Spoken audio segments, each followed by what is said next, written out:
Hey, what's going on, guys? Welcome back to the Mythren monthly newsletter, this time for December. Now, this is a shorter news update. I was thinking about perhaps putting it in our next Monster Tamer news segment. However, the information we do get in here is noteworthy enough to warrant its own video. Now, I haven't read the whole thing because, as you guys know, when I do these type of unscripted videos, I do like to react to things with you guys. That's how you get moments like me screaming about controller support with the Kindred Fates Alpha and stuff like that. So that wouldn't happen if I read these first. So that's why I sort of do this. And then if you like the more sort of scripted format, you could check out the Monster Tamer news segment when it comes out, where it'll briefly summarize this. But anyway, if you did want to know what's going on with Mythren, now's the time. So December newsletter, balance and quality of life.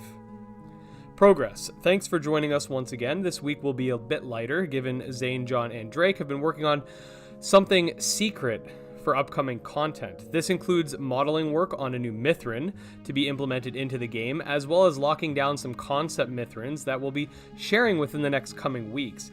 That's really interesting. As of right now, we only have three. I'm gonna forget one of their names. We have Gracoon, we have Karor, and we have another one, I can't remember its name. But we have the three starters, basically. There's a wind type, I believe it's wind, a frog, and the Gracoon. So I'm very curious to see what these new designs are going to look like, because as of right now, we don't have a full sort of spectrum of what different types will look like. We have also seen one of Gracoon's Ascension evolution, so that's interesting too. Anyway, Wild Isles update. Zane has been updating the Wild Isle to add a handful of quality of life updates. The new UI above Darken will now appear as you get closer to them, and will help you assess if you're ready to take on the Darken encounter. Pretty cool. It's definitely something that is good, because let's just say you're in the wild, this Wild Isle area, and there's one that's like level 99. You probably won't want to go fight them, but then if you do end up in combat with them, because I believe the way Mythren works is you make a collision, like you collide with the enemy and then you go to like a battleground. If you end up in combat with them and they're like level 99, you're gonna get thrashed unless you're really, really skillful in that you can dodge all their attacks and still beat them. But it's nice that it'll tell you before you end up in battle. One thing that's really annoying in the wild area in Pokemon is you'll run into a Pokemon and it'll be like level 50 and you have level 10s and you'll just get destroyed and there's no point. So this is definitely a good system. The vertical slice build has some exciting new features, namely new resource types have been added for you to collect, which can be used to create or upgrade training objects and your home on the home island. As well as the overall balance of the Darken and Mythren Tamer encounters, they've been tweaked for a smoother difficulty curve. John's been working on creating early cutscenes for the vertical slice build to help give publishers a feel for the writing and give context to the demo and gameplay elements. Once completed, the vertical slice will be playable from start to end, and he can focus on tightening up various things, some of which include combat. Javen has been busy writing out all the dialogue for the vertical slice. Aiden has finished up the final training minigame and thus will be transitioning to helping Zane playtest the vertical slice build and hunt down those pesky bugs. Mejanut has been moving apartments, so he's still working on the Zone 1 battle theme, but the updates he has shared with the team sound amazing. Carter has been adding a trail effect that spawns when you collect an emblem. The trail then travels to the next emblem piece. This will make things far clearer during the emblem quests and bring it much closer to how we intend those quests to function and feel. Here's a look at the VFX that Zane created for this. Note, colors are subject to change for visibility reasons. That's pretty cool. Something is coming. Zane, John, and Drake have been working behind the scenes on various aspects of something we will be revealing within the next upcoming months. Okay, wow, this is something big if they're talking about it months in advance. The first of these is a teaser trailer for the game. Okay, this is going to be nice. We definitely need a trailer so I can break it down. Which is currently slated to be released this month. Ooh, even better. And then 2 other full trailers coming within the next few months following that.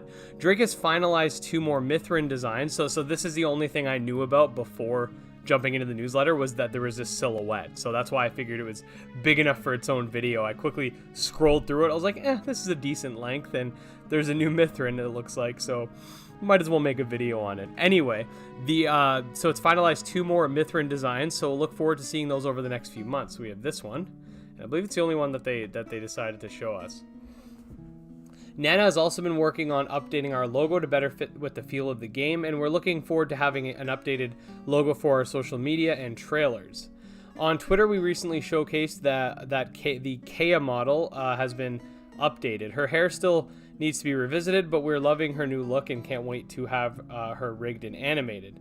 Okay, yeah, so this model definitely looks better. It's more detailed, and it seems to fit the theme of the game a lot better, because the game is sort of like inspired by Monster Rancher and stuff like that. So I think that this outfit kind of gives that vibe. Someone who's like almost like someone who's like a rancher, like someone who like I know it's called Monster Rancher, that's the game it's inspired by, but like an animal rancher, like that outfit better resembles that sort of theme in my opinion. I'm sure they believe so as well.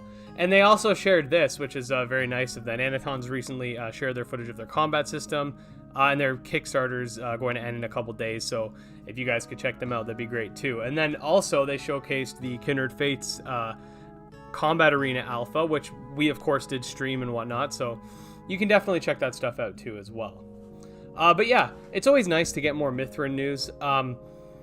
We've had a lot of news this week in the monster taming community. I still have to cover the Final Stardust Kickstarter and sort of talk about my thoughts on that, as well as just I got a lot of Kindred Fates videos that I need to try to get out, and Monster Sanctuary is coming up to its release, so there's a lot of videos I want to get out for that. So it's going to be very busy, but as usual, this is probably the best because I do like to keep busy. I as much as sometimes it gets a little overwhelming for me, I definitely love covering all this monster taming stuff, so don't you guys ever think that I don't. Anyway, if you guys did enjoy the video, make sure to like and subscribe. You could follow me on Twitter at GymLeaderEd. You can check out my subscriber Discord, where we have various game developers, as well as just a channel for every monster taming game you could pretty much imagine, within reason, of course.